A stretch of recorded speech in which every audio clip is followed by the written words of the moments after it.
যে বন্ধুরা হাঁসের ডিম, এগুলো হাঁসের ডিম, তার জন্য ছোটো ছোটো ওগুলো কেটে আলু কেটে রেখেছি।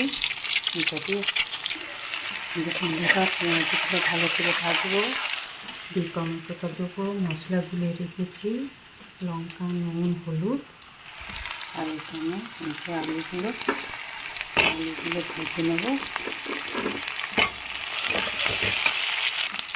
বন্ধুরা এটা ভালো করে ভেজে নেব।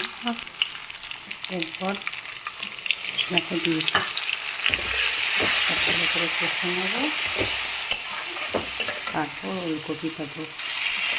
ভালো করে কষা হয়ে গেছে মশলাটা, তারপর আমি ওলকপিগুলো দিয়ে দেবো।